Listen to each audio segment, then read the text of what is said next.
그래서 건강보험관리공단에서 우수 보험자라 그래가지고 무료로 건강 진단 받으라고도 이런 통지가 왔고요. 하여튼 변비뿐만 아니고 건강이 아주 좋아졌습니다. 과연 야채와 과일의 어떤 성분이 박재호 씨의 변비를 해결해 준 것일까? 비밀은 바로 식물의 세포벽 성분인 섬유소에 있다.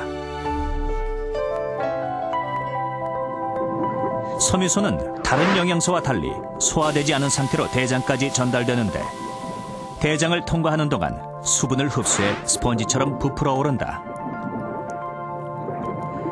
그 결과 대변량이 증가하게 되고 늘어난 대변은 대장의 운동을 촉진해 변비를 개선한다.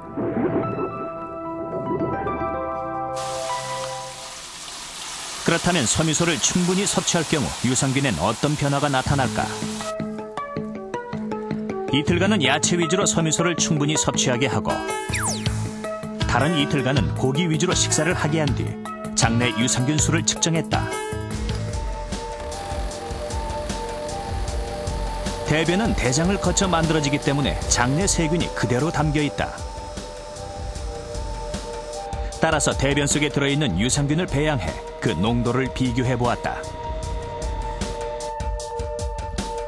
실험 결과 실험제는 24.2%가 유산균이었지만 육식을 하자 21.1%로 줄어들었다.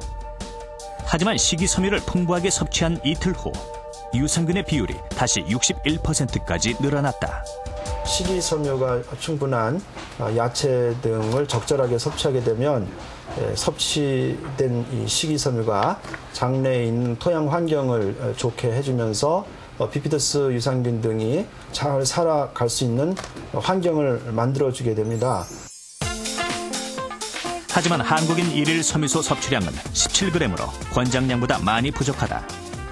그렇다면 한 끼에 10g 이상을 섭취해 하루 25g 이상을 먹기 위해선 어떻게 해야 할까?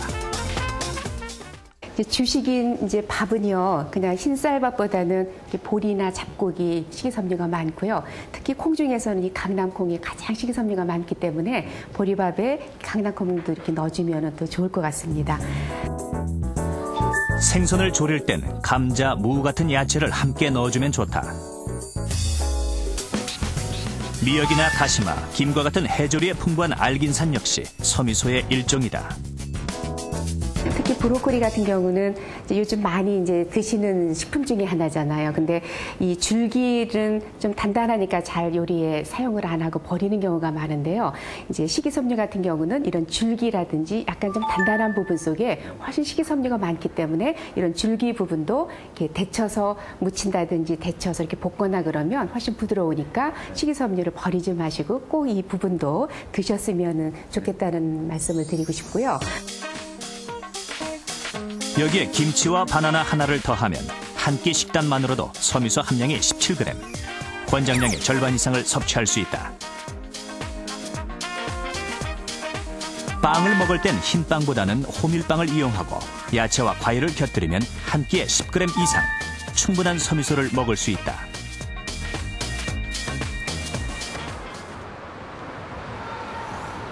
여기 나눠줘. 이미 과민성 장증후군을 갖고 있는 경우에는 식이요법만으로는 쾌변을 하기가 힘들다. 3년 전까지도 설사형 과민성 장증후군으로 고생했던 한미선 씨는 이제 어떤 음식도 가리지 않을 정도로 호전된 상태다.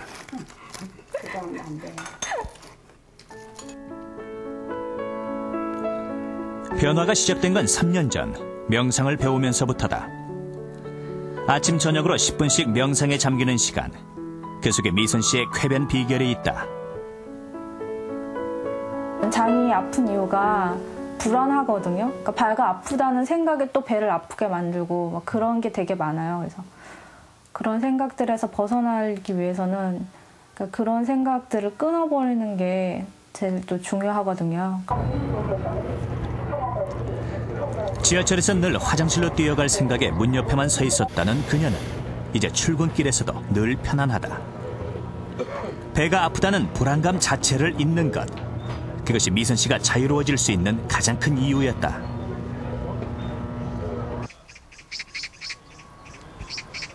자, 몸과 마음을 편히 합니다. 덕성여자대학교 심리학과 김정호 교수는 과민성 장증후군 환자들을 대상으로 호흡 마음 챙김 명상 프로그램을 운영하고 있다. 어떠한 걱정이나 근심도 눈을 감고 복식 호흡을 하는데 소망이나 야망도 이때 호흡에만 모든 정신을 집중함으로써 명상의 효과를 얻게 된다.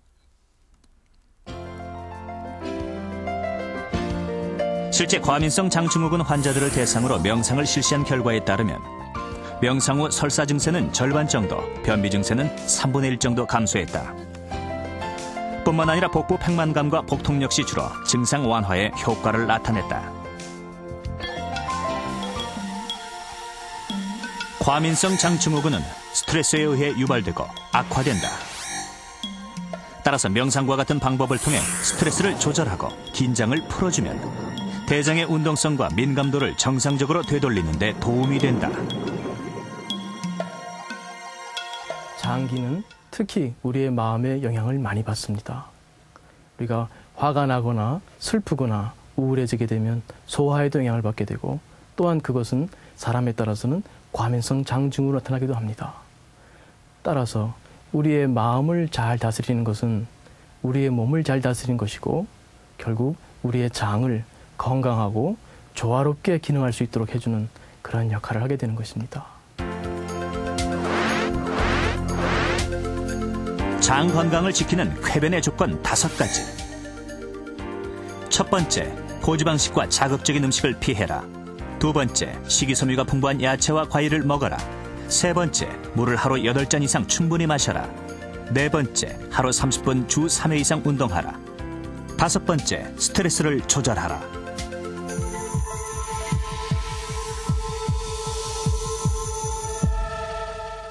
Don't start. Dad's dead, Ellen. Gilbert. Gilbert? Shut up. Dad's dead. Arnie. Dad's dead. 1993년에 발표된 영화 길버트 그레이프입니다. 이 영화는 작은 시골 마을을 배경으로 가족 부양에 힘겨워하는 주인공 길버트를 통해서 가족의 애환과 사랑을 담고 있는데요. 영화 가위손으로 유명한 조니 뎁과 타이타닉의 주인공을 맡았던 레오나르도 디카프리오가 출연한 영화로도 유명합니다. 그런데 이 두 배우 외에도 영화 속에서 눈길을 끄는 또 한 명의 인물이 있는데요. 이 폭식증으로 인해서 체중이 200kg으로 거대 비만증을 앓고 있는 엄마 본입니다. 이 남편이 자살한 뒤 받은 스트레스가 원인이었는데요. 이 만병의 근원으로 불리는 스트레스. 이 스트레스가 심해질수록 비만해질 위험도 더 커진다고 합니다. 이 비만을 부르는 스트레스의 정체와 그 해결 방법에 대해서 알아봅니다.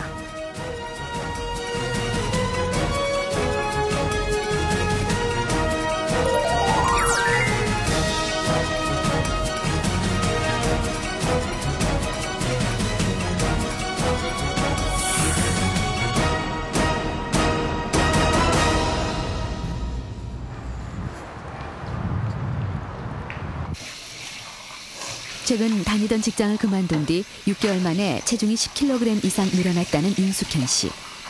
밤마다 먹었던 야식이 원인이었다. 연년생인 아이들 교육 문제로 신경을 더 쓰게 되면서 스트레스가 많아졌고 그럴 때마다 음식으로 스트레스를 풀었던 습관이 문제가 된 것이다. 반복된 폭식은 결국 비만으로 이어졌다. 식으면 뭐 굳어버린다고 했어요, 이거.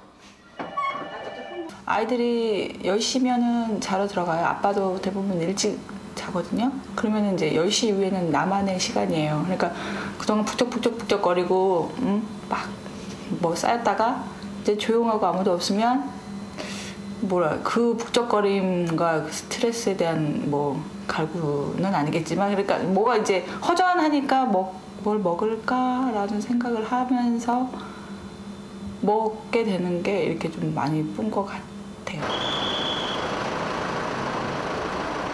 아까 설명드린 것처럼 윤숙현 씨가 평소 느끼는 스트레스는 어느 정도일까?